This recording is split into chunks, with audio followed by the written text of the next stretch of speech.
একজন বাহক যখন আরেকজন বাহককে বিয়ে করবে সেখানে 25% সম্ভাবনা থাকে একজন থ্যালাসেমিয়া মেজর শিশু জন্ম নেওয়ার। তাহলে একটা পরিবারে একটা থ্যালাসেমিয়া মেজর থ্যালাসেমিয়া রোগী জন্ম নেওয়া মানে সারা জীবনের কান্না। কারণ এই শিশুর 6 মাস বয়স থেকে তার শরীরে রক্ত দিতে হয়, 1 মাস পর পর রক্ত দিতে হবে। এই রক্তটা কোথায় থেকে আসবে এত রক্ত? তারপরে হলো তার গ্রোথ হয় না, তার মানসিক বিকাশ হয়, স্কুল ঠিকমতো যেতে পারে না, এই সমস্যাগুলো তাদের লেগেই থাকে।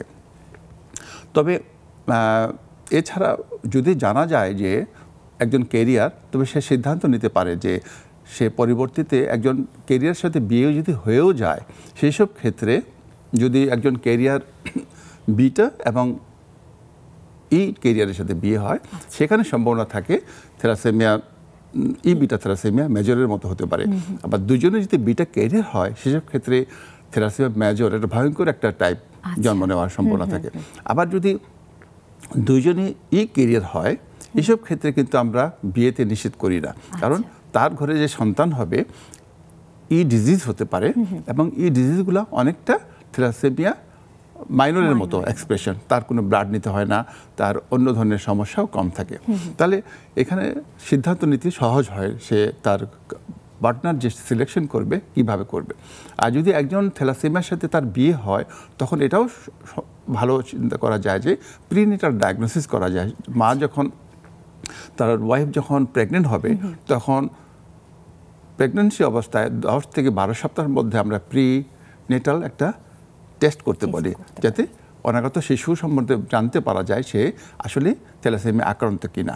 আক্রান্ত হলে তখন সেইভাবে একটা পরামর্শ এবং ব্যবস্থা নেওয়া যেতে পারে। আপনাকে অসংখ্য ধন্যবাদ স্যার। অধ্যাপক ডক্টর মোহাম্মদ গোলাম রাব্বানী স্যার, আপনার কাছে আসতে চাই। আপনারা জানেন যে আমরা সবাই জানি আমাদের দেশ কিন্তু একটা জনবল মানে রপ্তানিমুখী দেশ। আমাদের সুস্থ জনবল আমাদের দেশের জন্য খুবই মানে প্রয়োজন, কারণ আমরা জনবল রপ্তানি করে আমাদের দেশের বেশিরভাগ আমরা মানে মুদ্রা অর্জন করে থাকি। তো আমাদের সুস্থ জাতি এবং সুস্থ জনবল আমাদের খুবই প্রয়োজন। সেক্ষেত্রে আমরা যদি এই বাহক নির্ণয়ে যদি খুব সচেষ্ট হই, তাহলে আমরা কিন্তু থ্যালাসেমিয়ার পরবর্তীকালে যে সমাজের মধ্যে বিস্তৃতি লাভ, সেটা আমরা ঠেকাতে পারবো। তো এই ঠেকাতে গিয়ে আমরা যদি একটা থ্যালাসেমিয়া ফ্যামিলি পাই, ওই ফ্যামিলির তাদের ঝুঁকিপূর্ণ যাদের মেম্বার আছে, সদস্য আছে, তাদের মধ্যে বিশেষ করে খালাতো ভাই, মামাতো ভাই, চাচাতো ভাই, এদের মধ্যে যদি আমরা স্ক্রিনিং করি, যদি বাহক নির্ণয় করতে পারি, তাদেরকে প্রয়োজনীয় পরামর্শ দিতে পারি, তাহলে কিন্তু আমরা ভবিষ্যৎ থ্যালাসেমিয়া রোগী থেকে আমাদের সমাজকে আমরা মানে বাঁচাতে পারবো, এবং আমরা একটা সুস্থ জাতি আমরা পাবো। এই সুস্থ জাতিকে আমরা শক্তিশালী একটা জনগণ হিসেবে আমার বিদেশমুখী রপ্তানি অথবা রপ্তানিমুখী করে আমাদের দেশের বৈদেশিক মুদ্রা অর্জনে আমাদের অনেক সহায়ক হবে। সেজন্য আমরা যেহেতু একটা জনবল রপ্তানিমুখী নেতৃস্থানীয় দেশ, সেজন্য আমাদের এই বাহকের সচেতনতাটা বেশি আমাদের জন্য বেশি জরুরি। আমাদের দক্ষিণ পূর্ব এশিয়ায় আমাদের থ্যালাসেমিয়া প্রবণ দেশ আমাদের বাংলাদেশ, এবং সেজন্য আমাদের আরো বেশি সচেতন হওয়া উচিত এই বাহক নির্ণয়ের ব্যাপারে। সেজন্য আত্মীয় স্বজনের মধ্যে বিয়ের ব্যাপারে আমাদের আরো বেশি সতর্কতার সাথে আমাদের এই যে থ্যালাসেমিয়া বাহক নির্ণয়ের ব্যাপারটি গুরুত্ব সহকারে দেখা উচিত বলে আমি মনে করি।